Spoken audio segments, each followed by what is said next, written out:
Hi, I'm Kristen Adair, and this is my journey to surgical correction for my Pectus Excavatum.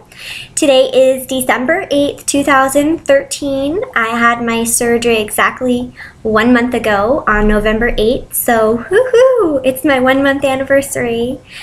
I wanted to kind of try to show you my incision. It's very hard. I have really bad lighting on this camera, so I'm sorry, but so remember I have one on each side, but without trying to show you everything. So if you can see that, there you go. It's about that long, so like that. It's doing really well. And then of course, this is my nice binder that I have to wear. So I never really had any itching, soreness, pain on my incisions, which is really good. This area here, from like here all the way across, is really numb on my skin. So that's still really numb. As far as swelling, I am still swollen, I believe, just in this area here, and then on each side there's a patch right here. On both sides it's really swollen and sore. As far as pain, I am doing okay. I'm getting off of all of my medications, so by the end of next week I should be off of everything completely. And as you get off each one, you'll notice that you will start to feel things more, which it might not be very painful, but it can just be a little bit more uncomfortable than you're used to. So it just takes time to get used to that.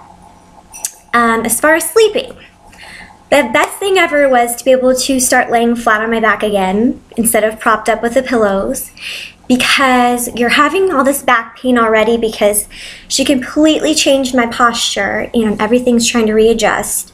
So sitting propped up all night trying to sleep is not going to help my back at all. So being able to sleep flat was awesome.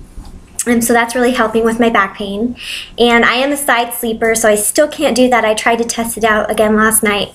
It's a no-go. It's just, you're kind of sleeping right on those swollen patches that I mentioned, and it just doesn't, just pushes on everything, doesn't feel good. So I tried it for about 5 minutes and I was done with it. So let's touch on sleeping, back to work. I went back to work this week. It was my first full week back.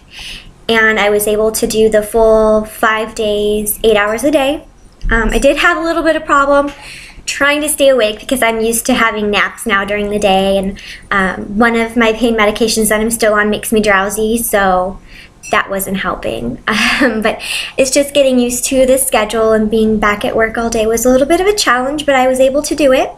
And so I feel like next week will be easier. Definitely with the recovery, it's not a day-by-day recovery, it's a week-by-week recovery. So I'm very positive that next week I'll be even stronger than this week. The hardest part so far has been the OxyContin and the oxycodone, weaning off of those. Now, of course, just remember, this was my regimen given to me by my surgeon for me, so you might be different, but I was given both those medications to take home, and was to take them for a full 2 weeks. And when I tried to get off of them, it was very hard. I've never taken any kind of narcotic, opiate, nothing like that before in the past. So, you know, you don't really know how your body reacts to them until you've tried them. So it wasn't the willpower to get off them, because I had no problem with that. I'm not an addictive type person, so I had very strong willpower to continually get off of them. It was just, as soon as I started, I was very emotional, kind of depressed. I could start to feel things more, so I was a little bit in a little bit of pain. And I was very easily agitated, very anxious. It was shaky. I would go from freezing cold to sweating hot, stomach cramping. So it took a good week for me to be back to normal. And I'm so glad that's over with, because it was not very fun. But speaking of, I had a lot of emotions come to me during that because I was so emotional. And they say PE is a very lonely disease, which is very true. No one can really understand exactly what you go through with it unless you are going through it yourself. So, I mean, friends and family will try to understand, but you can't expect them to understand, and I don't expect them to. But they want to so bad to be able to help you, but there's no way that they can. So I would definitely recommend trying to surround yourself by people that care about you when you're trying to go off these drugs. If you're having any type of withdrawal symptoms, it definitely helps not to be alone. And another thing on that note is, by building this network that I've built with my YouTube channel, my Facebook page and group, it's allowed me to connect with other people who have the same thing and who have been going through this same thing. And while they tell me that I'm helping them and they're so thankful that I'm doing this, at the same time, you're all helping me, because I needed somebody to talk to during this time, and you guys were all there for me, and it made it much easier. So thank you so much for that. I just want everyone to know. There's a lot of emotions that go along with it, as far as, okay, so I knew I had something my whole life, but wow, I just found out what it really was, and oh my gosh, this situation and this symptom and this, wow, everything leads back to this, and oh, I remember that one time, and wow, when my life, maybe it would have been a little different if I would have known about this sooner, or, you know, who knows. But I kind of also feel at the same time that everything happens for a reason, and I was meant to wait this long to find the best surgeon that just so happened to live here. So I feel like everything kind of happened for a reason in my life.